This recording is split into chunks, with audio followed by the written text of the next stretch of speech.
ओम शांति। शिव बाबा इस धरा पर आते हैं आत्माओं को पावन बनाने के लिए। मनुष्यों को ये पता नहीं होता कि काम वासना के कारण ही मनुष्य का संसार का पतन होता है।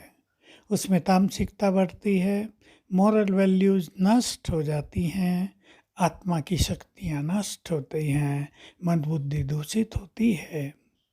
शुरू में काम वासना केवल संतान उत्पत्ति के लिए थी, धीरे धीरे ये बढ़ती गई और आज हम इसका स्वरूप देख रहे हैं। कितना यौन शोषण होता है, कितने रेप होते हैं, समाज में कितनी समस्याएं पैदा होती हैं। तो शिव बाबा आकर हमें पहले इसका ज्ञान देते हैं।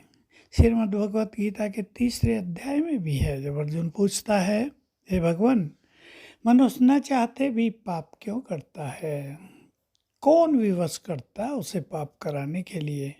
तो भगवान का उत्तर है, ये काम ही सभी पापों का मूल है।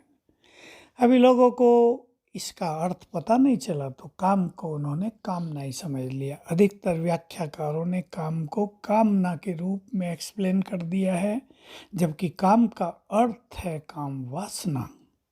तो भगवान आकर हमें ये अवेयरनेस देते हैं कि काम, क्रोध, लोभ मनुष्य के महान शत्रु हैं। काम क्रोध उसमें भी। और एक बहुत सुंदर श्लोक है, शायद 3 अध्याय में है, वो योगी जो काम और क्रोध के वेग को रोकने में समर्थ है, सहन करने में समर्थ है, वही सच्चा योगी है। तो योग के अभ्यास से काम विकार पर विजय हो जाती है। जो काम के इमोशंस उठते हैं, जो उत्तेजनाएं उठती हैं, वो समाप्त हो जाती है, उनको शांत किया जा सकता है। बिना योग अभ्यास के इसके बारे में कुछ नहीं किया जा सकता, क्योंकि जैसे जैसे मनुष्य ने भोग किया, ये भोग की इच्छा बढ़ती गई। कई लोग तो ऐसा भी मान लेते हैं कि भोग करने से भोग की इच्छा समाप्त हो जाएगी, परंतु ऐसा नहीं होता है। तो अब हम सभी को सर्वशक्तिवान से शक्तियाँ लेकर अपनी इन वासनाओं को न केवल दबाना है बल्कि नष्ट करना है, क्योंकि ईश्वरीय मार्ग पर यही सबसे बड़ा बंधन है, यही सबसे बड़ी बाधा है। और भगवान का हाथ पकड़ने के बाद भी, उसको पूर्ण रूप से जानने के बाद भी, और कई लोग उस पर अपना सर्वस्व समर्पित कर चुके उसके बाद भी उसको छोड़कर चले गए, क्योंकि काम वासना के अधीन हो गए हैं।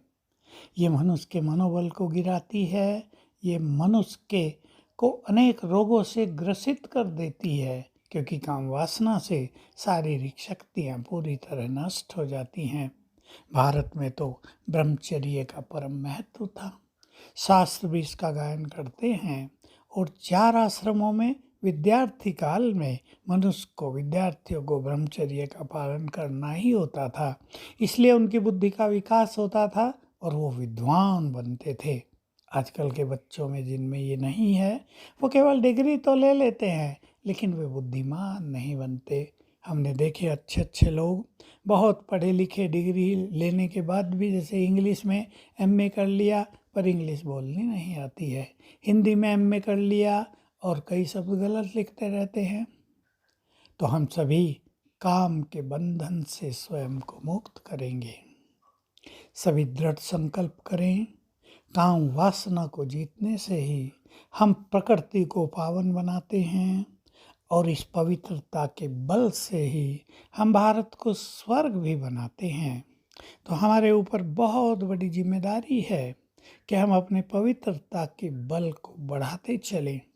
ब्रह्मचर्य पालन के बाद व्यर्थ संकल्पों का बंधन भी हमें न रहे, क्योंकि यदि ये बंधन हमें बांधे रखेगा तो ब्रह्मचर्य की पवित्रता की, काम जीत की शक्ति का तेज हमारे मस्तक पर झलकेगा नहीं।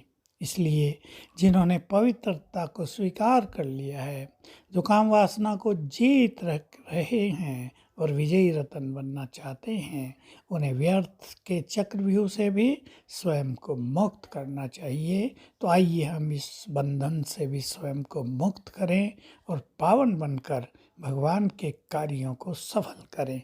ओम शांति।